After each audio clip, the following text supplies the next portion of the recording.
Antes de comenzar, escriban de qué ciudad son, suscríbanse, denle like y vean hasta el final.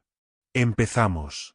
Una fuerte ráfaga de viento arrojó nieve punzante al rostro de Miguel, obligándolo a cerrar los ojos. Cuando los abrió de nuevo, ya estaban por todas partes. Pequeñas luces verdoso-amarillas que se encendían y se apagaban en la oscuridad, rodeándolo por todos lados. Lobos. Una manada entera. La fogata casi se había extinguido, y hasta el amanecer faltaba una eternidad. La rodilla hinchada pulsaba de dolor.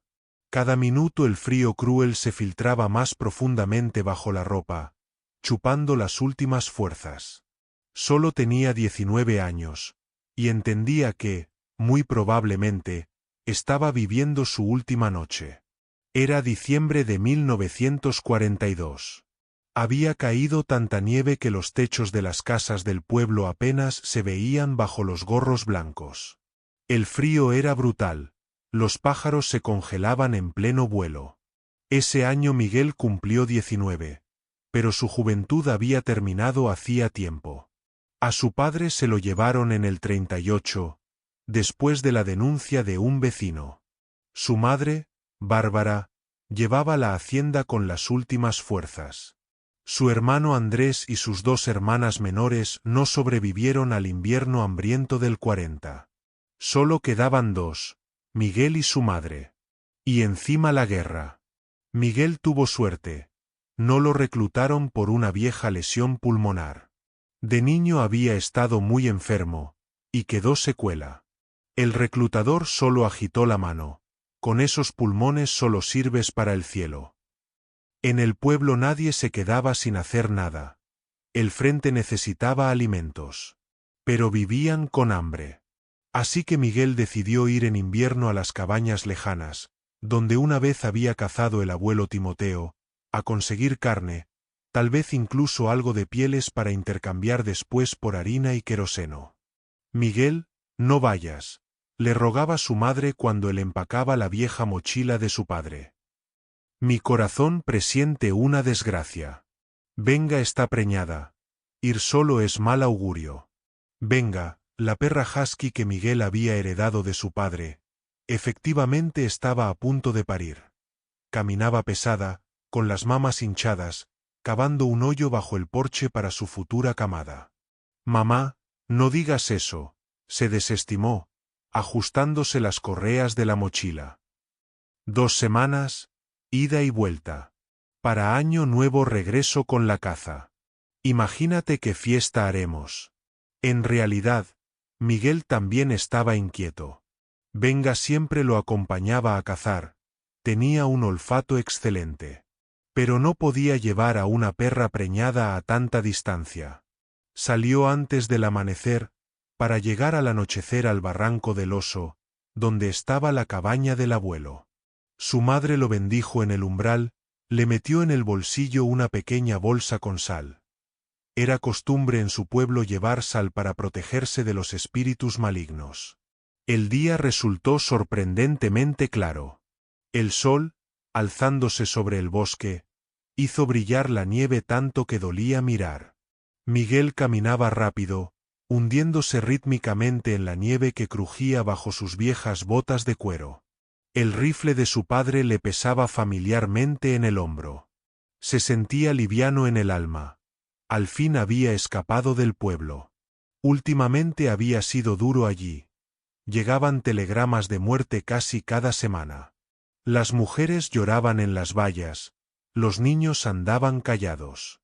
En el bosque, en cambio, había paz y tranquilidad. Solo ocasionalmente crujían los troncos de los árboles por el frío y chirriaba la nieve bajo los pies. A mediodía el cielo se cubrió de nubes grises pesadas, y empezó a nevar.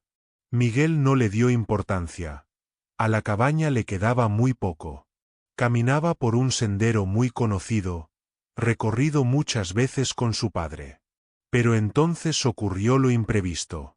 El sendero serpenteaba por el borde de un pequeño barranco. Nevaba cada vez más fuerte. La visibilidad se redujo a unos pocos metros. Se resbaló en el hielo cubierto de nieve, y sin poder mantener el equilibrio, rodó cuesta abajo. La caída fue corta pero brutal. Miguel aterrizó sobre la pierna derecha, y algo crujió fuerte en la rodilla. ¡Ah! ¡Maldición! Gritó por el dolor agudo. Intentó levantarse y se desplomó de vuelta en la nieve. La rodilla se hinchó inmediatamente y ya no quería soportar el peso del cuerpo. Miguel miró alrededor. La ladera del barranco era empinada, nevada. Trepar arriba con la pierna herida parecía imposible. Solo no entres en pánico, Miguel, se dijo. Ahora recuperas el aliento y piensas qué hacer después. Sacó de la mochila una cantimplora con agua y bebió un sorbo. Por un momento se sintió mejor. Examinó la pierna. La rodilla estaba hinchada y amoratada, pero el hueso parecía estar entero. Rasgando la camisa, hizo un vendaje apretado, y luego, usando la rama de un árbol cercano como palanca, comenzó a subir lentamente por la ladera. Cada paso era una prueba. El sudor le corría por la espalda a pesar del frío, y el ascenso le llevó casi una hora. Cuando finalmente salió arriba, el cielo ya había oscurecido completamente. La nieve caía como una pared, y el viento se había intensificado, convirtiendo la ventisca en una verdadera tormenta. Miguel entendía que ahora no llegaría a la cabaña. Necesitaba buscar refugio y hacer fuego antes de que oscureciera completamente. Con las últimas fuerzas, cortándose algo parecido a una muleta, cojeó hacia los pinos más cercanos, donde había menos nieve. Encontró un árbol caído, despejó el espacio debajo, sacó de la mochila una pequeña hacha de camping. Recoger leña con la pierna herida era difícil, pero no había opción. O fuego o muerte de frío. Finalmente las llamas prendieron, y Miguel se dejó caer al lado con alivio, estirando la pierna dolorida. La ventisca aullaba como una bestia furiosa. En tal clima hasta los habitantes del bosque se quedan en sus madrigueras y guaridas. Echó más ramas al fuego e involuntariamente recordó las palabras de su madre: «No vayas solo. Es mal augurio». La noche llegó rápidamente, como si alguien hubiera echado bruscamente una manta negra sobre el bosque. El fuego proyectaba sombras caprichosas en la nieve, el viento rugía en las copas de los árboles. Miguel decidió que necesitaba aguantar hasta la mañana, y después ya pensaría cómo llegar a la cabaña o volver al pueblo. El cansancio, el dolor en la rodilla y el calor del fuego hicieron su efecto. Empezó a adormilarse. Intentaba luchar contra la somnolencia, pero los párpados se volvían cada vez más pesados. Miguel no sabe cuánto durmió, pero despertó bruscamente, como por un empujón. Algo había cambiado. La ventisca se había calmado, y en el bosque reinaba un silencio extraño y resonante. El fuego casi se había extinguido, y necesitaba alimentarlo urgentemente. Se estiró hacia las ramas que estaban al lado y de repente se quedó inmóvil. En la oscuridad, justo en el límite de la luz tenue de las brasas, destellaron dos lucecitas verdoso-amarillas. Desaparecieron y aparecieron de nuevo, ya un poco más cerca. Miguel lentamente se estiró hacia el rifle que estaba al lado. Las manos le temblaban. Gradualmente los ojos se acostumbraron a la oscuridad, y los vio. Lobos. Una manada entera. Lo rodeaban en semicírculo, acortando sin prisa la distancia.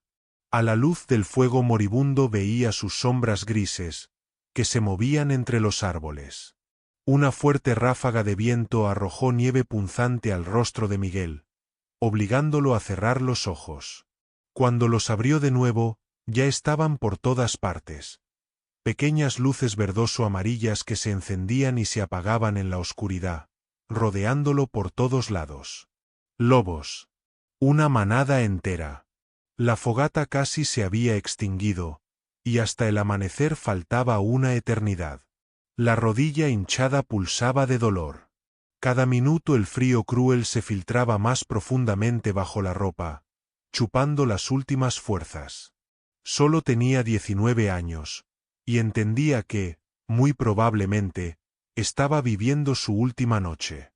¿Así te vas a quedar sentado en medio de las tormentas? Le llegó de repente una voz. Miguel se estremeció y se dio vuelta bruscamente, pero no había nadie cerca. Solo brillaban los ojos del lobo en la oscuridad, y a lo lejos se escuchaba el sonido apenas distinguible de campanillas. El corazón le latía como loco. Rápidamente echó las últimas ramas al fuego y tomando el rifle, apuntó al lobo más cercano.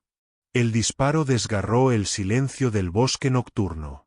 El depredador aulló y saltó hacia atrás, pero el resto de la manada solo retrocedió por un momento, y luego comenzó a cerrar el círculo de nuevo.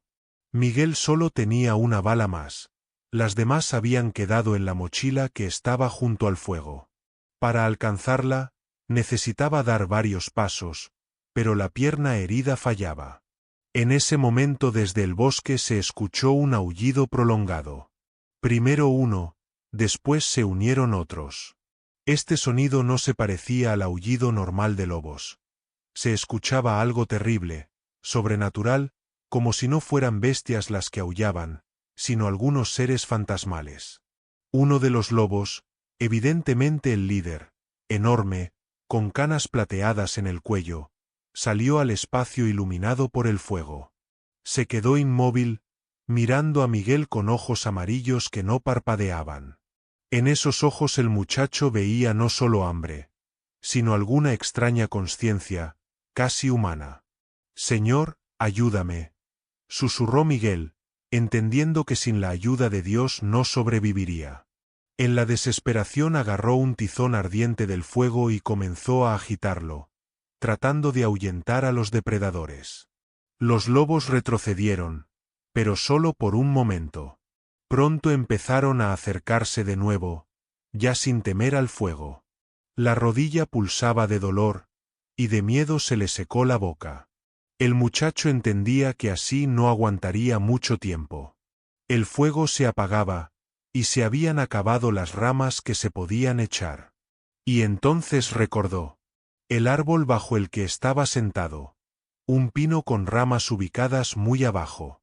Si pudiera subir arriba, estaría a salvo de los lobos, al menos hasta la mañana.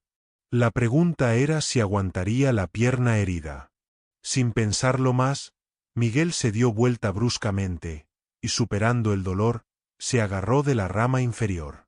La adrenalina le dio fuerzas, y con una facilidad sorprendente para él mismo se impulsó y se encontró en la primera rama. Los lobos, entendiendo su maniobra, se abalanzaron gruñendo hacia el árbol, pero era tarde. Ya estaba trepando más alto. El corazón le latía furiosamente, y las manos temblaban de tensión. La rodilla lo atravesaba con dolor agudo en cada movimiento, pero el miedo era más fuerte. Miguel subía cada vez más alto, hasta que alcanzó un lugar donde el tronco era aún suficientemente grueso para soportar su peso, pero ya estaba seguramente lejos del suelo. Abajo, junto al fuego apagado, merodeaban los lobos. Sus aullidos desgarraban el silencio nocturno, haciéndolo estremecerse. Abrazó fuertemente el tronco del árbol, entendiendo que ahora la amenaza principal no eran los lobos, sino el frío. El hielo se intensificaba cada hora, y no tenía con qué cubrirse. El tiempo pasaba insoportablemente lento. Las manos y piernas gradualmente se entumecían del frío. Miguel sentía cómo se congelaba. Para no dormirse, y sabía que dormir en el frío significaba muerte, comenzó a recordar todas las oraciones que había escuchado alguna vez de su madre. «Padre nuestro, que estás en los cielos», susurraba con labios amoratados, tratando de no castañear los dientes. La noche parecía no terminar nunca. Los lobos a veces se iban en la oscuridad del bosque, a veces volvían, como verificando si no se había caído todavía. Y Miguel cada minuto sentía como las fuerzas lo abandonaban. Las manos que apretaban el tronco del árbol se entumecían, los dedos ya no obedecían. A lo lejos se escuchó un extraño sonido, como campanillas, aunque de donde podrían salir en medio de la taiga invernal. Alucinaciones del frío y el cansancio, pensó, tratando de apretarse más fuerte al tronco del árbol para retener de alguna manera los restos de calor. El sonido se volvía cada vez más claro, se le añadió algún golpe sordo, rítmico, como golpes de tambor. Miguel levantó la cabeza pesada, tratando de entender de dónde venía el sonido. Y de repente lo vio. Al claro, directamente hacia su árbol, salió un hombre. Bajo, envuelto en ropa extraña de piel y cuero, con una capucha que ocultaba el rostro. En la mano tenía algo parecido a un pequeño tambor, y de los ligeros golpes en él se extendía ese mismo sonido. Los lobos, para asombro de Miguel, no se abalanzaron sobre el hombre. Al contrario, retrocedieron, escondiéndose en la oscuridad del bosque, como si se hubieran asustado del huésped inesperado. ¿Todavía estás vivo ahí arriba?, preguntó el desconocido, levantando la cabeza. La voz era extraña. Ni vieja ni joven, profunda, con algún acento inusual que Miguel no podía determinar. Vivo. Logró decir con dificultad, sintiendo que los labios apenas se movían del frío. Entonces baja. ¿Por qué te has acomodado como una ardilla? Miguel quería explicar que no podía. Las manos no obedecían, la pierna dolía, y los lobos podían volver. Pero las palabras no salían. El hombre extraño movió la cabeza, como leyendo sus pensamientos. No temas. Los lobos se fueron. Me conocen. Y efectivamente, no se veían depredadores por ninguna parte. El muchacho inseguro comenzó a bajar, agarrándose de las ramas con dedos desobedientes. En el último tramo las fuerzas lo abandonaron, las manos se soltaron, y se desplomó en la nieve. El golpe fue fuerte. Miguel se golpeó la cabeza contra algo duro y perdió el conocimiento. Volvió en sí por el olor a humo y hierbas. Abrió los ojos y no entendió inmediatamente dónde estaba. Sobre él había un techo de vigas ennegrecidas por el tiempo, y él yacía en catres de madera, cubierto con una manta de piel. En una pequeña estufa crepitaba el fuego, y el aire estaba lleno del aroma de algunas hierbas desconocidas. Por fin despertaste, se escuchó la misma voz con acento inusual. Miguel giró la cabeza y vio a un hombre sentado junto a la estufa. Ahora, a la luz, podía verlo mejor. Era un anciano. Bajo pero fuerte, con rostro arrugado y moreno y largo cabello gris trenzado. Vestía extraño, con alguna ropa antigua de cuero y piel, bordada con cuentas y decorada con colgantes metálicos que sonaban suavemente con cada movimiento. ¿Dónde estoy?, preguntó Miguel, tratando de incorporarse. Pero un dolor agudo en la cabeza lo obligó a acostarse de nuevo. Quédate quieto, no te muevas, dijo el anciano. Estás en una cabaña de caza. En esa misma a la que ibas. El muchacho miró alrededor con sorpresa. Efectivamente, esta era la cabaña del abuelo en el barranco del oso. ¿Pero cómo había llegado aquí? ¿Y quién era este anciano extraño? ¿Cómo me encontró?, preguntó Miguel, sintiendo cómo se le había secado la garganta. El anciano, como leyendo sus pensamientos, le extendió una taza de corteza con una infusión caliente. Bebe. Esto te ayudará. Miguel recibió la bebida con gratitud. La infusión era amarga, pero sorprendentemente aromática. Después de beberla, sintió como se extendía un calor agradable por el cuerpo. ¿Alguien lo envió? ¿Tal vez del pueblo? Trató de averiguar de nuevo de dónde había salido su salvador. El anciano negó con la cabeza. Nadie me envió. Vine solo. Cayó, echó leña al fuego. Y tú eres un muchacho valiente. Otro en tu lugar se habría desanimado, pero tú resististe. ¿Qué pasa con mi pierna? Recordó Miguel la lesión. ¿La rodilla? El anciano sonrió. Sanará. Hice compresas con hierbas del bosque. 2 o 3 días y estarás como nuevo. El muchacho miró con duda su rodilla, vendada con algunas hojas, atadas con tiras de corteza. Extraño, pero el dolor efectivamente había disminuido. Gracias. Comenzó, pero de repente sintió una fuerte debilidad y cerró los ojos. Los siguientes días pasaron como en niebla. Miguel a veces se sumía en sueño febril. A veces recobraba brevemente el conocimiento. En estos cortos periodos de vigilia, el anciano le daba infusiones y lo alimentaba con algún caldo nutritivo. Casi no hablaba, solo ocasionalmente tarareaba algo en idioma desconocido. Al cuarto día Miguel despertó con la cabeza clara. La debilidad había retrocedido, e incluso la pierna casi no dolía. Se sentó en los catres y descubrió que la cabaña estaba vacía. El anciano no estaba por ninguna parte. Con dificultad levantándose, se acercó a la ventana. Detrás brillaba el sol invernal brillante, cegando con el reflejo de la nieve. El día era claro y helado. Miguel abrió la puerta y miró afuera, pero alrededor de la cabaña no había huellas. Solo nieve intacta, como si nadie hubiera salido o entrado. Cerrando la puerta, volvió adentro y examinó atentamente la vivienda. Esta era efectivamente la cabaña del abuelo. Reconocía cada detalle, cada grieta en las paredes. Pero algo no estaba bien. En el estante Miguel notó un pequeño tambor. Ese mismo con el que había venido el anciano. Lo tomó en las manos, pasó los dedos por la piel estirada. El tambor emitió un sonido suave y melódico. En ese momento la puerta de la cabaña se abrió, y en el umbral apareció su salvador. Ahora vestía aún más extraño, un caftán largo bordado con patrones complejos, con muchos colgantes y amuletos. En la cabeza tenía un gorro de piel decorado con cuernos. «Por fin despertaste de verdad», dijo, entrando a la cabaña. «Bien. Significa que pronto irás a casa». «¿Quién es usted?», preguntó Miguel directamente, aún sosteniendo el tambor. El anciano lo miró con una sonrisa ligera. «Mi nombre no te dirá nada. Llámame simplemente abuelo». «¿Abuelo?», repitió el muchacho. «¿Usted es chamán?». El anciano se rió, y de esa risa corrió un escalofrío por la espalda de Miguel.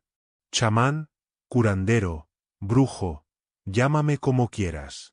Todas son palabras de ustedes, los rusos. Yo simplemente conozco el idioma del bosque y sus habitantes». Se acercó y le quitó el tambor a Miguel. «Debo contarte algo importante», dijo, y su voz se volvió seria. «Siéntate». Miguel se sentó en los catres, y el anciano se acomodó junto a la estufa, sosteniendo el tambor. Comenzó a golpearlo suavemente con los dedos, y el sonido, de manera extraña, llenó toda la cabaña. «Hace mucho tiempo, muchos años atrás», comenzó, continuando golpeando el tambor, «yo era un joven cazador del clan del Alce Negro. Nuestro pueblo vivía en estos lugares desde tiempos inmemoriales, antes de la llegada de los rusos. Conocíamos cada sendero, cada arroyo, cada árbol. Cayó por un momento, como sumergiéndose en recuerdos. Una vez en invierno cazaba lejos de mi campamento. Había una fuerte ventisca, parecida a la que te encontró. Encontré una guarida con un oso vagabundo. Tales osos son muy peligrosos. No durmieron en invierno y vagan hambrientos, furiosos». El anciano continuaba golpeando rítmicamente el tambor, y a Miguel le empezó a parecer que sus palabras sonaban no solo en los oídos, sino directamente en la cabeza. «Nos encontramos en un sendero estrecho. Solo tenía cuchillo y lanza. El oso atacó primero. Luchamos». El anciano instintivamente se frotó el pecho. «Me dejó un recuerdo para toda la vida». Desabrochó el caftán y mostró a Miguel el pecho, cortado por cicatrices profundas. Incluso después de años se veían terribles. Maté al oso, pero yo mismo estaba al borde de la muerte. La sangre se iba, las fuerzas me abandonaban. El anciano continuaba golpeando el tambor, y con cada golpe su voz se volvía más profunda, más fuerte. Me despedía de la vida, llamaba a los espíritus de los antepasados para que me llevaran. Pero en su lugar vino un hombre. Un cazador. El anciano por un momento cesó su ritmo, y luego lo reanudó, pero ya en otro tempo. Me encontró en la nieve, casi congelado, desangrándose. Podía haber pasado de largo. ¿Qué le importaba un extraño? Pero no pasó. Me levantó, me trajo a su cabaña, esta misma donde ahora estamos sentados. Me cuidó, aunque estuve entre la vida y la muerte muchos días. Los ojos de Miguel se abrieron de sorpresa. ¿Esta era la cabaña del abuelo? ¿Mi abuelo? ¿Timoteo? Su voz tembló de emoción. El anciano asintió, sin dejar de golpear el tambor. Sí. Timoteo Sokolov. Un gran hombre, fuerte cazador. El anciano respiró profundo. Me salvó la vida cuando pensé que había llegado mi fin. Me cuidó como a un hermano, aunque al principio ni siquiera entendíamos las palabras del otro. ¿Así que conocía a mi abuelo? Miguel se inclinó hacia adelante, olvidando el dolor en la rodilla. Pero ¿cómo? Él nunca contó. La gente no siempre habla de las buenas obras que hace. El anciano sonrió. Y tu abuelo era un hombre modesto. No le gustaba presumir. ¿Sabes qué hizo después de que me recuperé? Miguel negó silenciosamente con la cabeza. Me acompañó hasta mi campamento. 5 días caminó por la taiga invernal, para asegurarse de que regresara sano y salvo a los míos. Y en ese tiempo entre nuestros pueblos no siempre había amistad. El anciano dejó de golpear el tambor, y en la cabaña se hizo silencio, roto solo por el crepitar de la leña en la estufa. Yo era el último del clan del Alce Negro. Si no hubiera sido por tu abuelo, mi clan se habría interrumpido. Pero así, el anciano sonrió soñadoramente. Ahora tengo 3 hijos, 7 nietos y 11 bisnietos. Todo un clan continúa. Miguel miraba al anciano, tratando de entender el sentido de sus palabras. ¿Pero por qué está aquí? ¿Por qué me salvó? El anciano dejó el tambor y miró seriamente a Miguel. Esa noche, cuando los lobos te rodearon, tuve un sueño. En él vino a mí el espíritu de tu abuelo. Dijo que su nieto estaba en peligro, y que era el último de su clan. El anciano miró fijamente a los ojos de Miguel. Debía devolver una vieja deuda. ¿Entiendes? Miguel asintió lentamente, sintiendo como un escalofrío le recorría la espalda. Mi abuelo lo salvó, y ahora usted me salvó a mí. Vida por vida. Clan por clan, asintió el anciano. Tu abuelo preservó mi clan, yo preservé el suyo. Tomó de nuevo el tambor y comenzó a cantar suavemente una extraña melodía. Miguel no entendía las palabras, pero la melodía penetraba profundamente en el alma, evocando un sentimiento de extraño reconocimiento, como si la hubiera escuchado alguna vez hace mucho tiempo, tal vez en sueños. Cuando era pequeño, dijo suavemente Miguel, el abuelo me llevaba con él al bosque. Siempre me enseñaba a respetar la taiga, decía que estaba viva. Y además, siempre dejaba ofrendas en ciertos lugares. Un pedazo de pan, una pizca de tabaco. Le preguntaba para qué, y él respondía, es tributo de respeto a los dueños de la taiga. Pensaba que era simple superstición. El anciano dejó de cantar y sonrió. Tu abuelo era un hombre sabio. Entendía que no estaba solo en el bosque. El anciano calló, y luego añadió, pronto necesitarás ir a casa. Tu madre se preocupa. ¿Pero cómo iré? La pierna todavía. Para la mañana estará mejor, lo interrumpió el anciano. Prepararé otra infusión, y para el amanecer podrás caminar. Tienes familia, Miguel, nieto de Timoteo. Debes volver con ella. ¿Y usted? Preguntó Miguel. ¿Vendrá conmigo? El anciano negó con la cabeza. No. Mi lugar está aquí, en la taiga. Nuestros caminos se separaron en el momento en que te traje aquí. Se levantó y se acercó a la estufa, donde colgaba una olla con algún brebaje. Cuidadosamente la bajó y vertió el contenido en una taza de madera. Se la extendió a Miguel. Bebe. Esta es la última medicina. Miguel obedientemente tomó la taza y bebió la infusión amarga. Inmediatamente se extendió calor por el cuerpo, y en la cabeza se hizo sorprendentemente claro. Acuéstate a dormir, dijo el anciano. Por la mañana todo estará bien. Miguel quería preguntar algo más, pero los párpados de repente se volvieron increíblemente pesados. Se dejó caer en los catres y se sumió instantáneamente en un sueño profundo.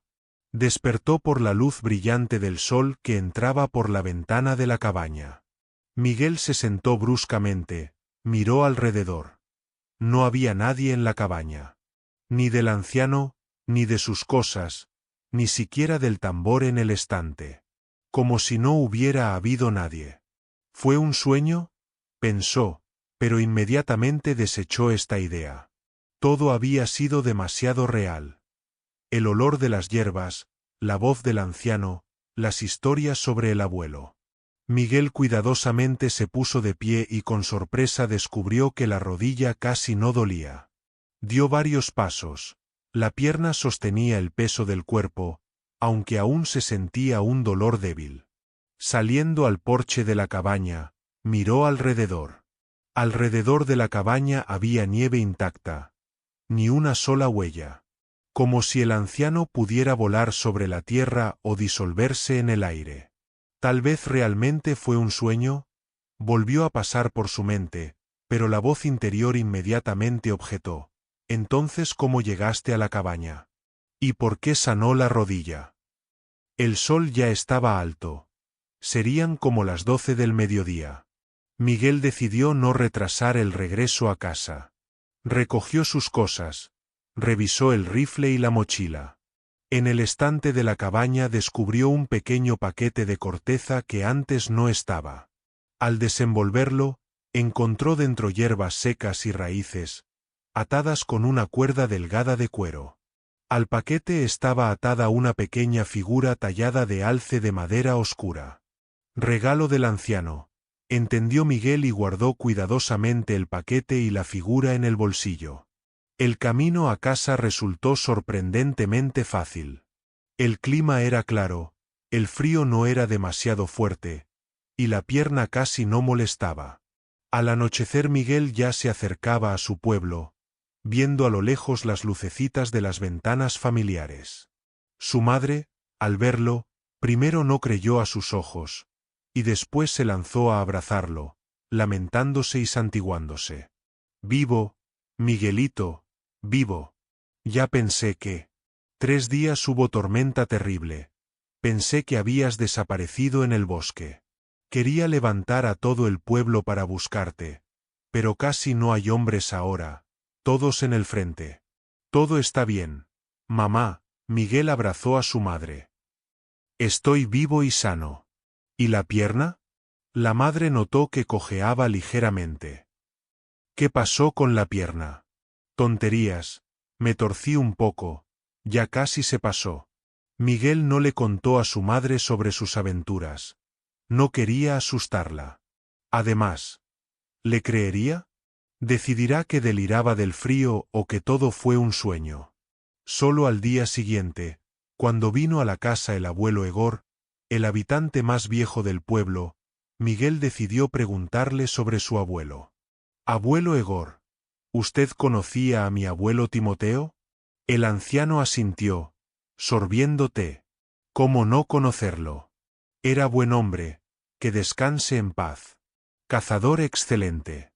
¿Es cierto que una vez salvó a un hombre en la taiga? ¿A alguien de las tribus locales? El abuelo Egor miró a Miguel con sorpresa. ¿Quién te contó? Se rascó la barba. Sí, pasó.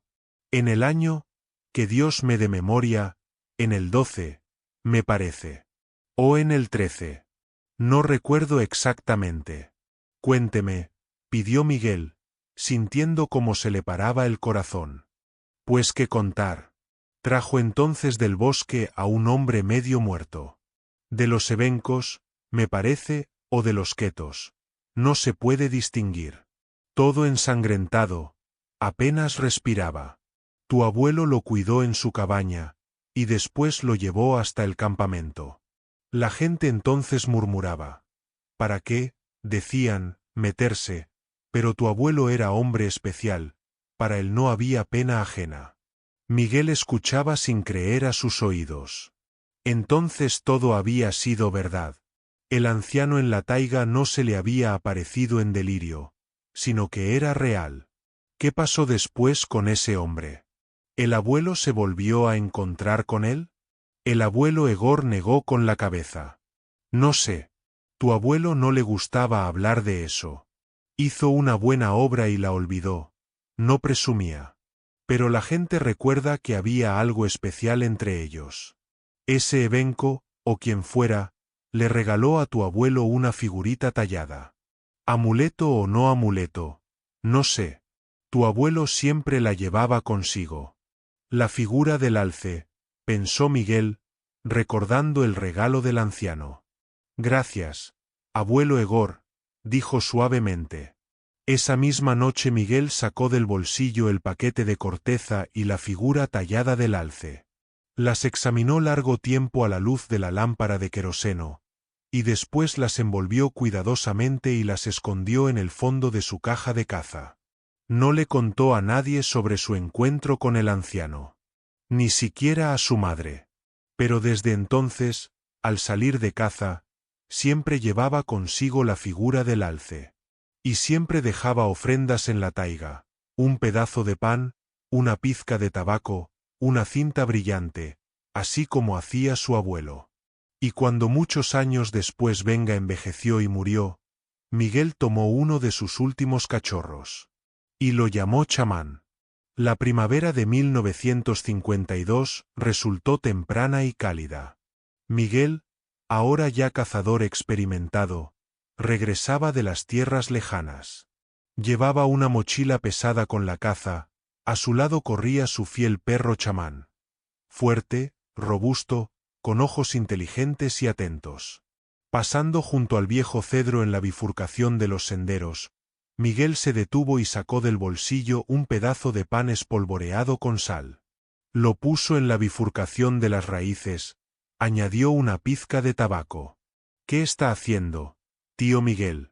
Se escuchó una voz infantil clara. Miguel se dio vuelta. Detrás de él estaba un niño pequeño de unos 8 años, hijo del maestro que había llegado recientemente al pueblo. Hago una ofrenda, respondió Miguel seriamente. ¿A quién? Se sorprendió el niño. A los dueños de la taiga. ¿Quiénes son?